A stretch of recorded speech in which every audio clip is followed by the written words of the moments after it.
Hey everybody, how's it going? I've got a little bit of a different video for you today. As we're going into the new year, I thought I would give you guys a little video about something I'm kind of proud of, something that I'm just pretty excited about. And this is basically, for those of you who don't know, I play in a band called Hellion, and this is like a classic 80s metal band. And I don't mean classic like it's in that style, but this is an actual band from the 80s that's still around, and I joined the band in 2013 and recorded kind of the first new recordings that the band had done in a long time in 2014, and that ended up being the Karma's a Bitch EP. So that was released, and then we toured and all that good stuff. Currently the band's not doing a lot of live stuff. One of the things that's kind of interesting about the band is the members, a lot of the other members play in, well, I mean myself included, but everybody in the band plays in multiple projects and so forth. And Simon Wright is the drummer. He's famous for being in AC/DC in the 80s, and then of course like in Dio's band for a long time through the 90s and 2000s, and so he's in Dio Disciples and Jeff Tate's Operation Mindcrime. Kind of a similar situation for Scott Warren, the keyboard player, and Bjorn England, the bass player. So because of all those conflicting schedules, lately we haven't been able to do a lot of live stuff, but just this past month that EP was released on vinyl.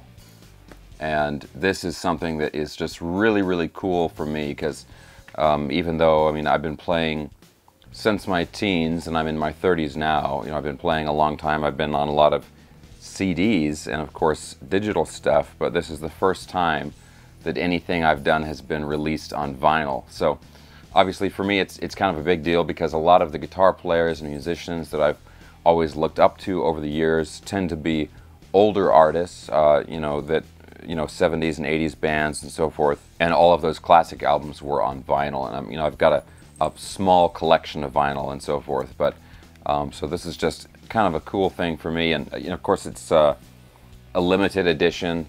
The CD was released a couple years ago, so this is more for collectors and so forth, which is pretty much how vinyl is sold these days. But so I'm just going to go ahead and open this and check it out. It's the first time I've seen this, and yeah, of course it's the same cover it's on the CD, but it looks even better blown up to vinyl size now, so this is pretty cool.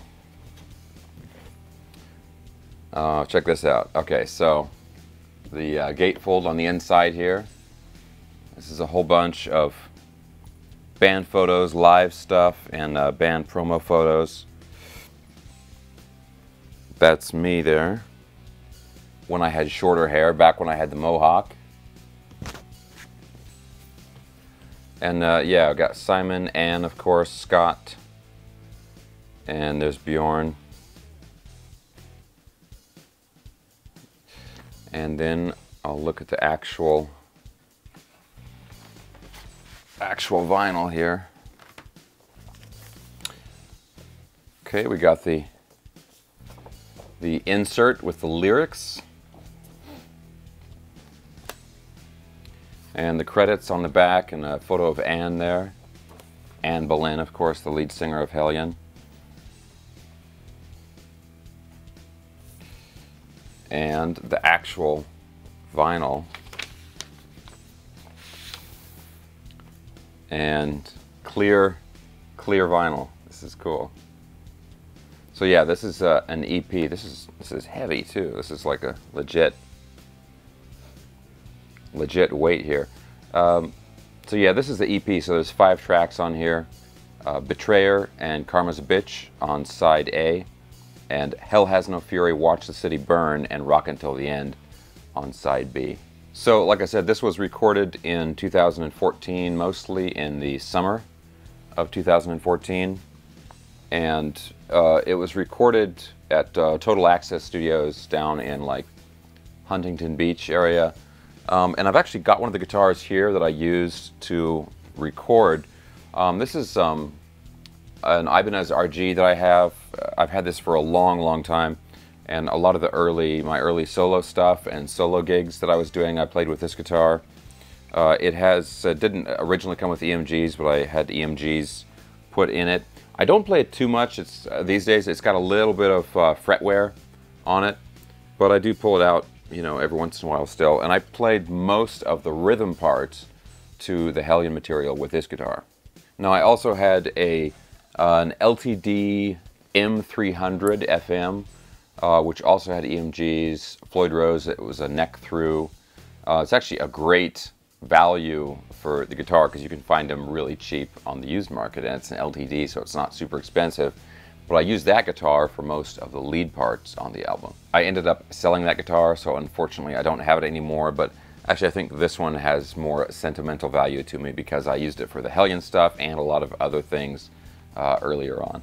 So now I know, you know, there's a lot of musicians and stuff that watch my channel for the guitar reviews and equipment reviews and so forth. And I know that it's kind of a old-fashioned sentiment, but I know that I'm not alone in this, in that I really miss the idea of physical products with music. These days, the vast majority of music is downloaded or streamed, and I think it kind of has a lot to do with the devaluing of music, the fact that we don't really use physical products anymore. Because, like, I mean, obviously this particular album is important to me, but, you know, anytime I still buy a CD, or especially an album, a vinyl album, I mean, it's really exciting to get it because it's something you hold in your hands and you can look at it and, you know, look at all the little details and the liner notes and that kind of stuff, and it's just a really cool thing. And I feel like it builds a lot more excitement and value into the product aside from just listening to it. And today with the digital and streaming stuff, it's incredibly convenient, and I won't take that away from it. But there's just sort of a value and excitement that's really missing from it, I think. But what do you guys think? Do you guys prefer or do you miss physical products? Even in a situation where you have to go to a store yourself and get it, or you have to order it and then wait for it to arrive, but when it does arrive there's a lot more excitement for it? Or do you just prefer, like most people these days, you know, just streaming or downloading something instantly? And I'm not trying to bash that. I mean, I do that too with a lot of music, but I don't know. This kind of stuff is still pretty cool to me. Well, anyway, guys, I hope this video wasn't too self-serving. This was just something I was pretty stoked about to get this. The vinyl edition of this came out just last month, and this is really the first time I've actually seen it in person. So I'm actually going to throw this on my turntable and listen to it. All right. Thanks again for watching, guys. Stay tuned for more videos. As always, don't forget to like and subscribe. I'll talk to you soon.